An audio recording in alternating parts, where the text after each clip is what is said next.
Hi, it's Kristen at UT Southwestern Medical Center. Today we're here with Dr. Rohit Sharma, who is a surgical oncologist. Dr. Sharma is one of the few surgical oncologists who specializes in soft tissue sarcomas, melanomas, and other complex skin disorders. So we're happy to have him here today. Before we get started, don't forget you want to like and share this conversation, and be sure to leave any questions you have in the comments field on your live stream. If you're having audio issues, we'd recommend restarting or refreshing your browser. Otherwise, we want to thank both Parkland Hospital and the Southwestern Medical Foundation for sharing this chat. We appreciate your support as always. And now, Dr. Sharma, thank you for joining us. Thank you. It's a pleasure to be here with you. Great. Well, so I know we had some questions early on, and one of them was obviously skin cancer seems to be on the rise. Is it more common, or are you seeing it in your patients in certain ages or in certain genders, or how does it break down? You're right. Skin cancers are on the rise. And that's a big concern. In fact, it is projected that melanoma in particular, which is one of the more deadly skin cancers, is going to rise among men to be among the top 5 cancers that affect them, and women among the top 7 potentially as well. So there is a great concern. Naturally, in sunnier climates in our country, we worry about this more because we have a greater opportunity to be outdoors. The risk factors increase, therefore, as well.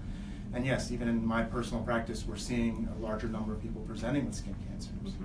So what should people look for? I mean, when should they come see you?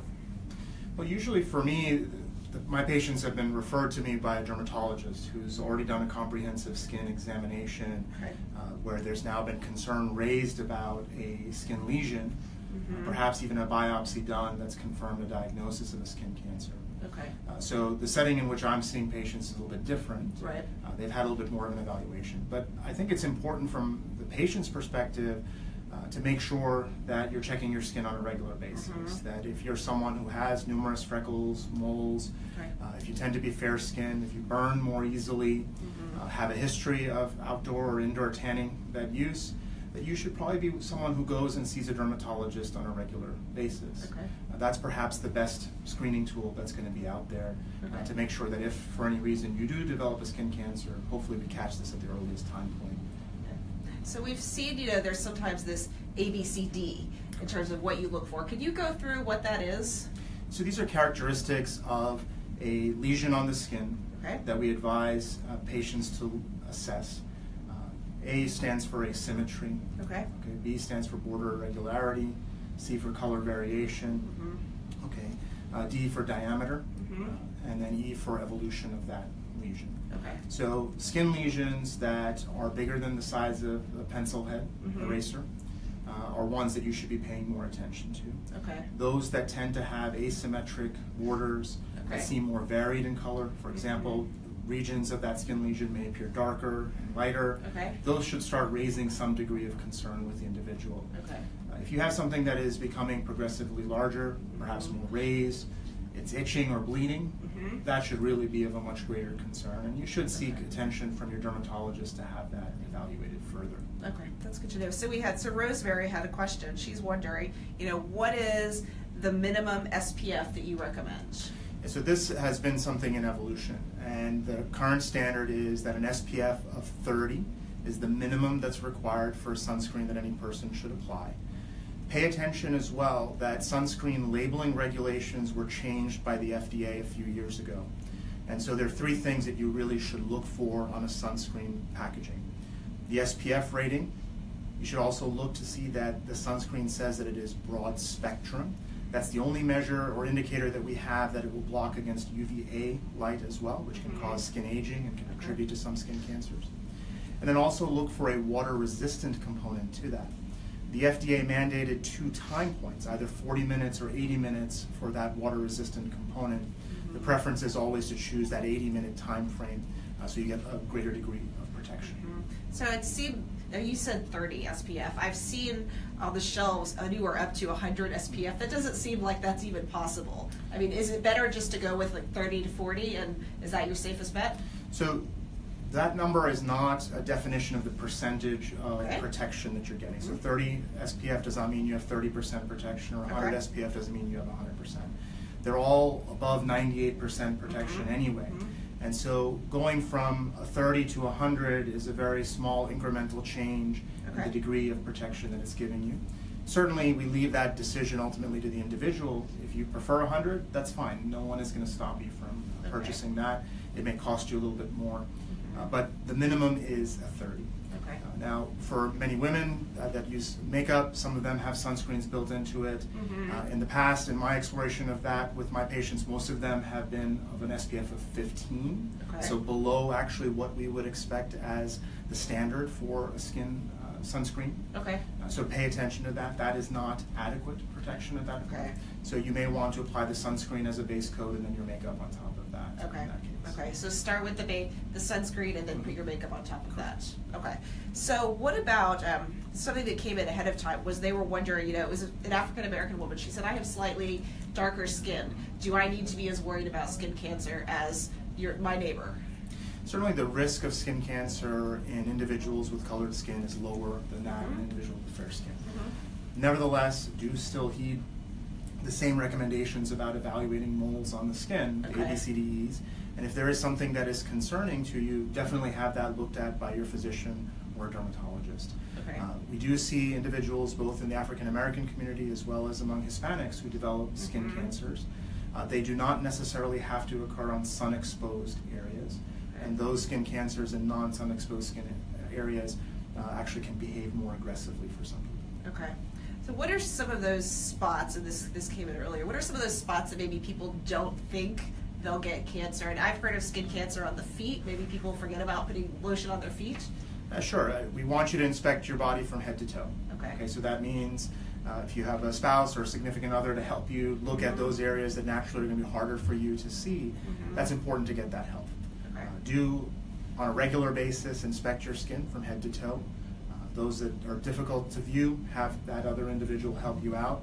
Take a look at your feet, take a look between your toes and your fingers. For women in particular who are wearing nail polish, I urge them at least once a month to take that nail polish off and inspect their fingers and make sure there aren't any concerning lesions under the nail. Correct. I didn't realize you can have it under your nail. Yes. Well, there's something to look for. So don't forget, as we're going along, be sure to ask your questions in the comments. We've gotten some great ones already. We're going to continue on here with Dr. Sharma. So I know you focus as a surgical oncologist a lot kind of on the treatment end once somebody has come to you. What are some of the treatments that are on the horizon for patients with melanoma? So for melanoma, the bulk of the treatments that we have really been pushing forward has been surgical control of the disease. We've been challenged in the past decades where we have not really had good medications to treat melanoma once it's been spread throughout the body. And so catching it early, removing the disease, and addressing any regional spread of the disease with aggressive operations has really been the mainstay. That is in evolution at this point. In the last 5 to 7 years, we've had a huge influx of new medications to treat advanced melanoma, which are really redefining how we are thinking about and approaching the management of the disease itself. For some individuals who in the past with widely disseminated melanoma, we would have basically thrown our hands up and said, we've done all we can. Now there's actually a lot of hope that one of these drugs or a combination of drugs may actually rid them of their disease or control the disease where they're able to live a much longer life. So we're optimistic at this stage about these advances. Again, surgery has always been the mainstay of therapy, but this is now changing, and we're getting new information through additional studies about other ways of looking at the disease, understanding its biology, and how an operation or these even medications may be coordinated in the treatment of that disease. So there's more options than ever before, it sounds like. Absolutely. That's good to hear. So a couple of questions came in there. Somebody's asking, Whitney's asking, she says, how do I protect myself after being sunburned? I suppose this is also tie this into, after if you've had melanoma or another skin cancer condition, what do you do afterwards? Do you have to stay completely out of the sun? So, Whitney, that's a great question. Certainly, first and foremost, we don't want you to get sunburned. So the preventative measures, the use of sunscreen is going to be important. Above and beyond that, though, keep in mind as well that you should, in addition to sunscreen, use long sleeve clothing all year round when it's, especially when you're going outside. Wear a wide brimmed hat that has a 360-degree brim to shield your face and shade your ears and neck. Also, just try to stay indoors, especially to avoid that midday sun. Typically, we tell our patients between 10 a.m. and 4 p.m. to try to stay indoors if they can. We know many of them enjoy outdoor activities. We certainly want them to lead fulfilling lives. And so we encourage those outdoor activities at times when the risk is going to be less. Also, in addition, using these protective measures as well to help minimize that risk. Okay. If you've had a sunburn already, certainly your risk is going to be a little bit higher, or if you're someone who has spent a lot of time outdoors in their youth, perhaps working as a lifeguard or spending time at the shore during the summer months, you probably should be having close skin evaluations with a dermatologist. Talk to your primary care doctor, get some recommendations from he or she, and I would approach it in that manner. Certainly for those individuals who have a history of skin cancer, whether it's melanoma, basal cell, or squamous cell skin cancers, those individuals at baseline are at a higher risk of having more skin cancers. And so they certainly do need to be more vigilant about examining their skins, about having that regular dermatologic evaluation, and protecting themselves. Okay. So here's a question that's kind of tied to that. They're wondering, should you be concerned about moles that you've had your entire life, or just new ones that come up? Well, there are individuals who have more sort of what we dub as common moles, that they may have them throughout their lives. You definitely need to pay attention to them and look to see if there's anything changing or progressing with them. That ABCD. Correct. And if you're noticing that there is something changing, this definitely should be looked at by one of your physicians. Naturally, if you are concerned at baseline, regardless of any upfront changes with the skin lesion that exists, the best thing to do is have a dermatologist look at your skin. Okay. So here's this one that may not be your exact area, but they're wondering, do waterproof or water-resistant sunscreens actually work? So there is nothing that is waterproof. Okay, so we want to make sure that we dispel that myth. All sunscreens will wear off and wash off with time. And so typically we will tell patients at baseline, you should be reapplying sunscreen about every 2 hours if you're outside. Okay. And so the water-resistant time frame of 40 minutes or 80 minutes is really a reinforcing time frame telling you that this is not permanent. This is not as long a protection as you would perceive, and you should make sure that you're reapplying this sunscreen more frequently. Certainly observing those time frames in the sunscreen that you have purchased. But recall as well, if you are toweling off after getting out of the pool, you're essentially wiping off that sunscreen. You should be thinking about reapplying it. Okay. I just want to reiterate, so when you're reapplying sunscreen, that also means that you're still wearing the wide brimmed hat. You still may be wearing, let's say, maybe you have a rash guard if you're swimming that comes to at least your elbows or your wrists, correct? Correct. So sunscreen is just one component of the measures that we want people to implement to help protect themselves. Okay. Okay. So Whitney is wondering, she said, how often should we get skin evaluations? So that depends on the individual, your risk factors, history of prior skin cancers. I think that really has to be individualized with a discussion with a dermatologist. Okay. Okay. So I know we talked a little bit about this earlier, but how do you diagnose skin cancer, and how can it be found early? Does it go back to that ABCD thing that we keep bringing up? Correct. So we want patients to be vigilant about their skin, to know what their moles look like, to have a clear sense of things that are getting concerning to them. Naturally, for some individuals who have a tendency to either form skin cancers or who are at risk because of moles on their bodies, should be having a regular dermatologic evaluation. So that comprehensive head-to-toe assessment is really going to be critical in identifying those lesions that need to be biopsied, that need a further assessment, that may lead to a diagnosis of a skin cancer. Again, with the idea that if an individual is going to develop a skin cancer, we want to catch it at the earliest time point where the simplest of measures will resolve the issue. Okay, that makes sense. So guys, these are great questions. Keep them coming. We have about 10 minutes left, so if you've been waiting to ask your question, make sure you get them in. We're going to keep on kind of the same train of thought. And I know we've talked about hereditary a little bit. You know, if you have freckles, if you have light skin, if you have light colored hair, you are more at risk. Are there other genetic factors that play a role in whether somebody gets skin cancer? Sure, there's some individuals who have a tendency to form moles, who have other skin conditions that are inherited that increase the risk for skin cancers. One area, not necessarily a genetic risk factor, but another patient group that we need to worry about are those who are immunosuppressed.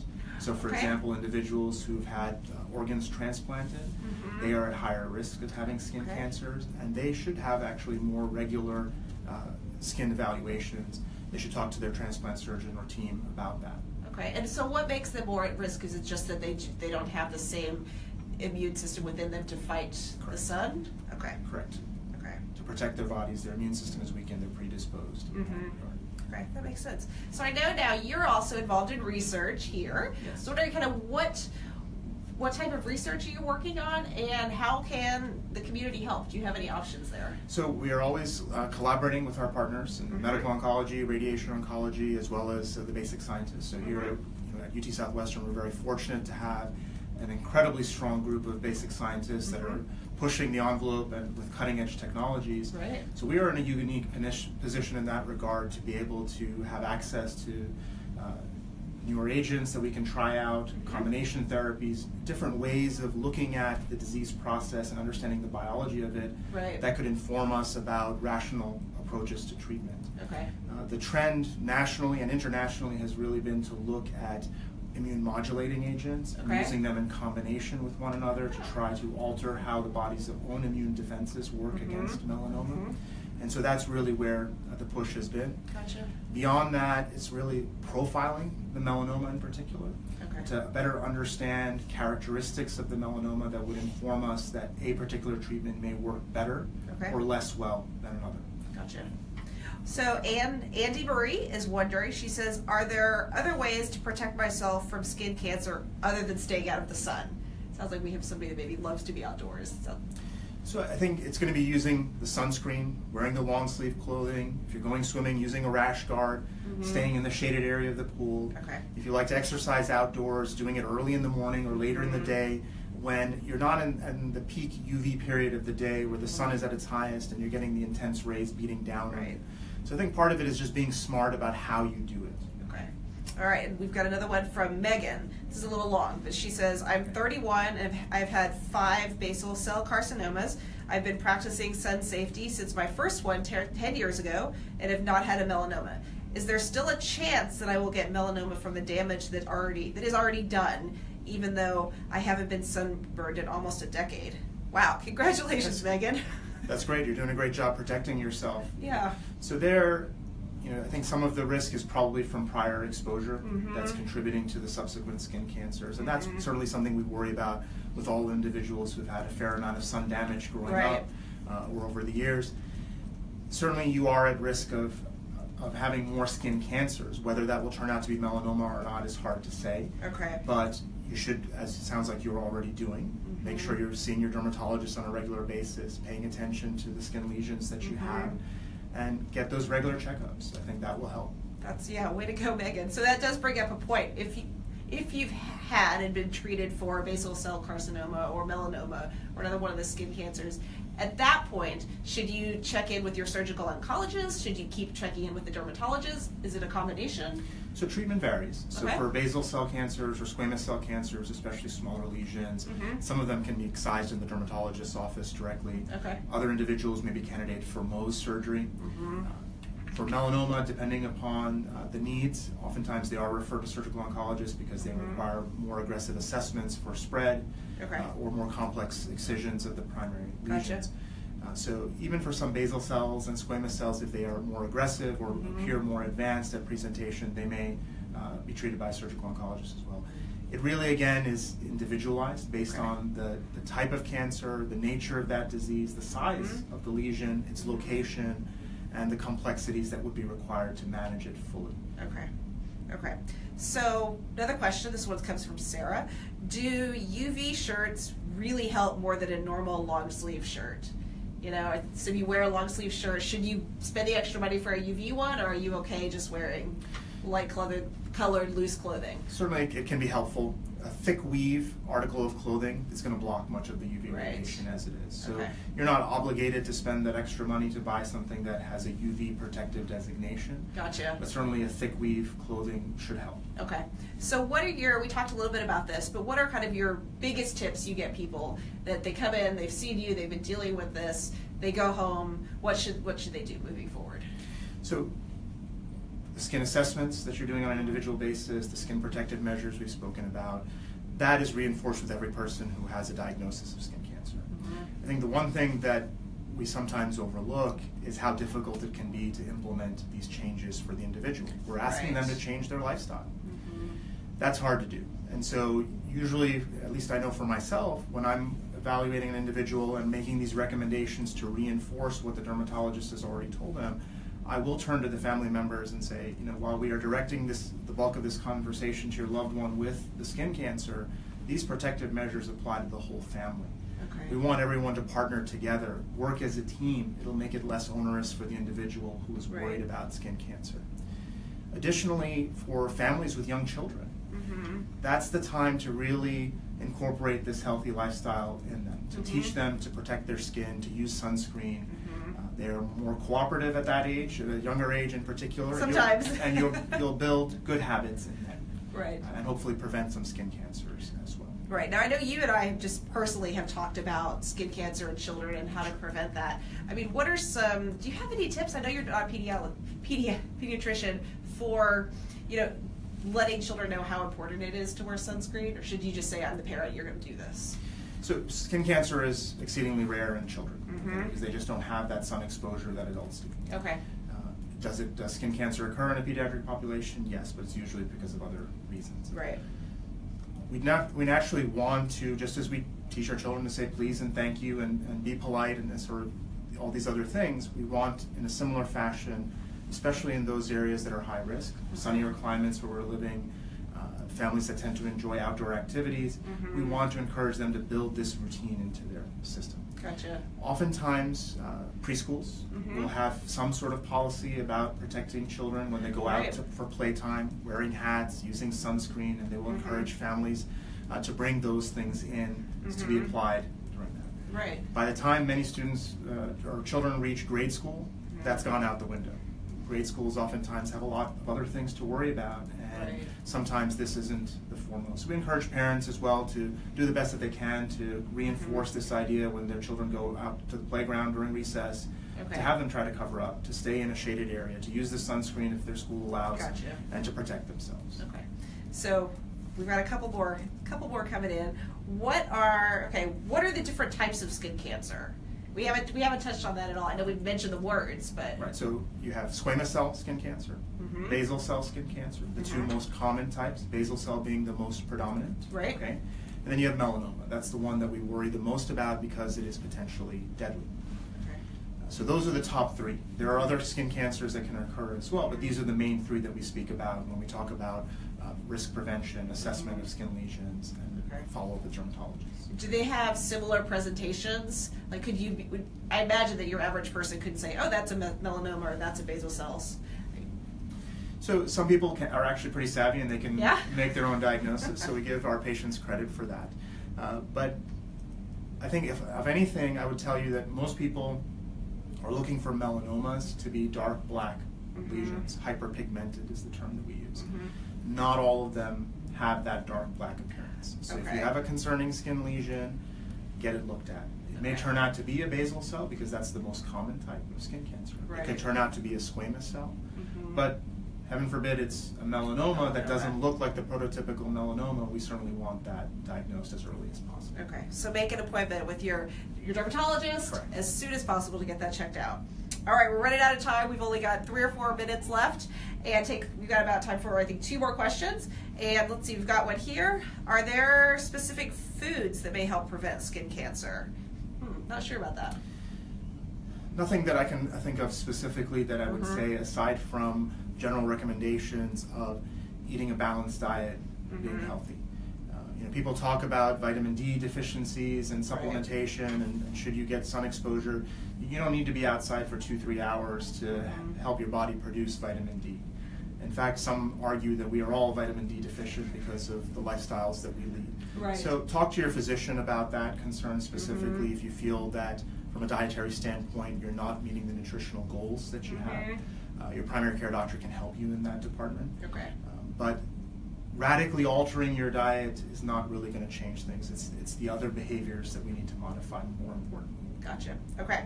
So one other question, this is one that I had. I'm wondering, are there clinical trials available here at UT Southwestern for people that have both had melanoma or another skin cancer or haven't, for healthy volunteers? Absolutely. We have clinical trials here that are ongoing currently, new ones that we are about to open as well. to look at melanoma in particular, especially with some of these new combination therapies that are out there. Okay. So absolutely, if someone is interested, you're more than welcome to get in touch with us through our melanoma program, and we can get you connected with our medical oncologist and provide an assessment and recommendation if one of our clinical trials is appropriate. Okay, so where do we find those trials? How do we know what you're working on? So you can go to the UT Southwestern website, and through our cancer center, and there are listings there. Okay. Nationally, if you want to look at as well, there are databases available also that you can look at all of the studies that are available for melanoma or other cancer types, and then you could find specific institutions that have a trial you're interested in. Okay, sounds great. So, while we wrap up, is there anything you want to leave us with? I mean, what do you tell your patients when they come in the door that's the most important thing, if they're either battling or they've recently gone through skin cancer? For melanoma in particular, I think we're much more optimistic these days because of the new therapies that have come out. We're hopeful that those individuals in the past that may have succumbed from their disease may actually survive and lead longer lives.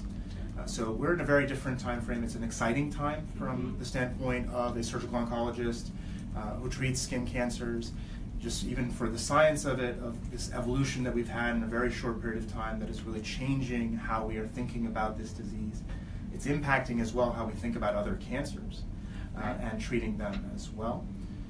I think we've already addressed the skin protective measures and other recommendations, so we won't belabor that. But, those are all the things that we speak about. But I think if anything else, to leave as a final message is just a sense of hope, especially for those with melanoma, that there are some new treatments out there that are really promising, and the envelope is being pushed on a daily basis, and we're hoping for more exciting developments as well.